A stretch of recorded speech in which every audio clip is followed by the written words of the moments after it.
Hello student, आज के इस वीडियो लेक्चर में हम मेंडल के जो एक्सपेरिमेंट है उस एक्सपेरिमेंट के बारे में जानेंगे। मेंडल ने जो एक्सपेरिमेंट किया और जिसके आधार पर उसने इनहेरिटेंस ला दिया, उसके बारे में आज हम पढ़ेंगे।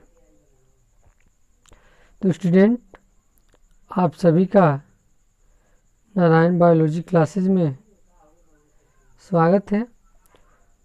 और अगर आपको वीडियो पसंद आए, लाइक करें, चैनल को सब्सक्राइब कर लें कि कोई भी वीडियो मैं अगर अपलोड करता हूं तो आपके पास नोटिफिकेशन जाए, और वीडियो को शेयर ज़रूर करें। तो चलिए देखते हैं, मेंडल के एक्सपेरिमेंट के बारे में जानते हैं। मेंडल का एक्सपेरिमेंट क्या है।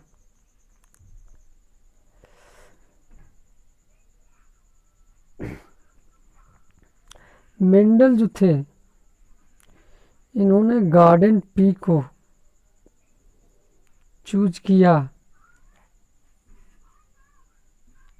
अपने एक्सपेरिमेंट मटेरियल के रूप में।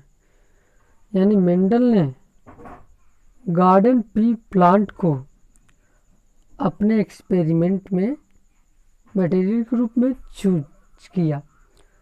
अब चूंकि इन्होंने गार्डन पी प्लांट को क्यों चूज किया, तो उसके कुछ रीज़न हैं।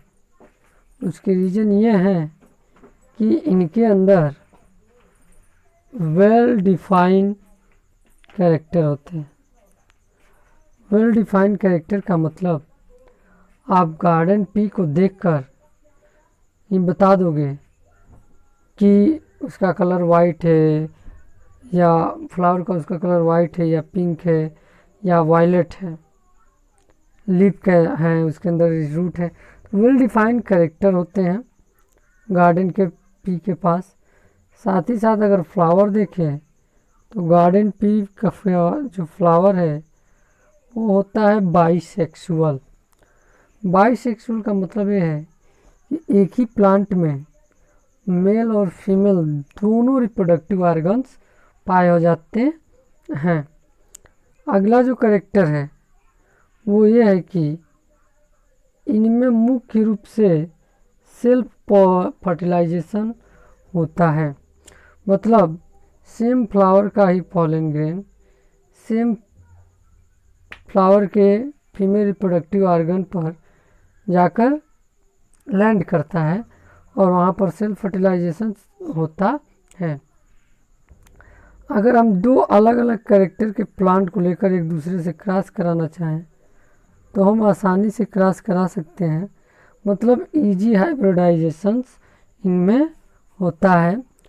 और अगर हम ये चाह रहे हैं कि क्रॉस फर्टिलाइजेशन कराएं तो हम आसानी से क्रॉस फर्टिलाइजेशन भी करा सकते हैं। तो ये कुछ कैरेक्टर हैं जिन कैरेक्टर के बेसिस पर इन्होंने मेंडल ने पी प्लांट को अपने एक्सपेरिमेंट मटेरियल के रूप में चूज किया। अब अगर टेक्निक की बात करें कि कौन से क्रॉसिंग टेक्निक है जो मेंडल ने यूज किया अपने एक्सपेरिमेंट के समय, तो कुछ टेक्निक इस प्रकार हैं। जो गार्डन पी है उनमें सेल्फ फर्टिलाइजेशन होता है। तो एक ही फ्लावर में मेल और फीमेल बोथ रिप्रोडक्टिव पार्ट पाए जाते हैं। तो एंथर जो मेल रिप्रोडक्टिव पार्ट है उसको फ्लावर से रिमूव मतलब हटा दिया जाता है। मेच्योरिटी आने से पहले ही उसको हटा दिया जाता है। मतलब एंथर मेच्योर होने से पहले ही फ्लावर से हटा दिया जाता है।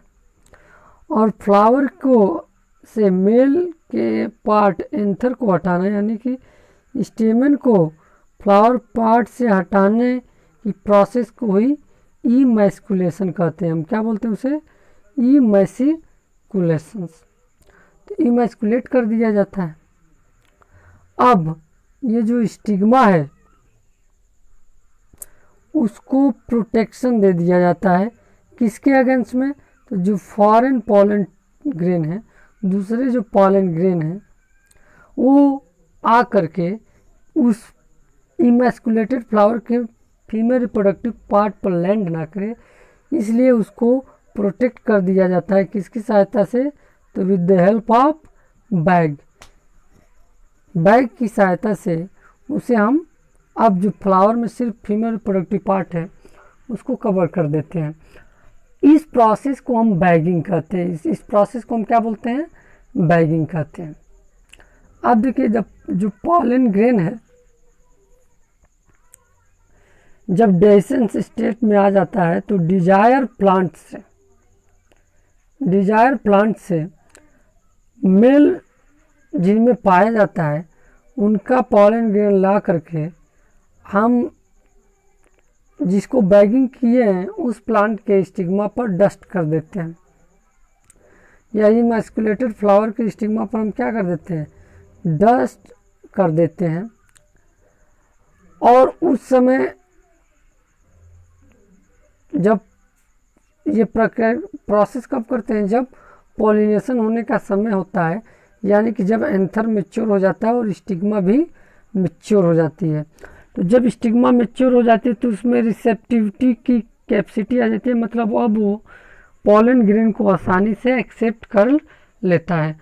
तो हम क्या करते हैं इस टेक्निक में, पहला काम हम ये करते हैं कि जो बाइसेक्सुअल फ्लावर है उसको इमैस्कुलेट कर देते हैं। इमैस्कुलेट करने का मतलब है कि उसमें से मेल रिप्रोडक्टिव पार्ट यानी एंथर को एंथर या स्टेमन को हटा देते हैं। फिर इमैस्कुलेटेड फ्लावर को हम बैगिंग कर देते हैं। और किस लिए करते हैं, तो प्रोटेक्शन के लिए कि कोई फॉरेन पॉलन ग्रेन आके उसके स्टिग्मा पर लैंड ना करे। और फिर डिजायर प्लांट का पॉलन ग्रेन लाकर हम डस्टिंग कर देते हैं किसके ऊपर, स्टिग्मा के ऊपर, इमैस्कुलेटेड फ्लावर के स्टिग्मा के ऊपर। तो ये पॉलन ग्रेन का डस्टिंग करना पॉलिनेशन कहलाता है। और पॉलिनेशन जब हो जाएगा तो फिर होगा फर्टिलाइजेशन और फिर होगा एम्ब्रियो का फॉर्मेशन, जो एक बाद में चल के सीड का फॉर्मेशन वगैरह यह करता है।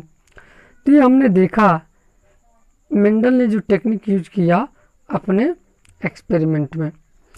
अब मेंडल ने कुछ कैरेक्टर को चूज किया अपने एक्सपेरिमेंट के, कुछ प्लांट के कैरेक्टर को चूज किया, पी प्लांट के कैरेक्टर को चूज किया अपने एक्सपेरिमेंट में, जो इस नीचे दिए गए कॉलम में दिखाए गए हैं।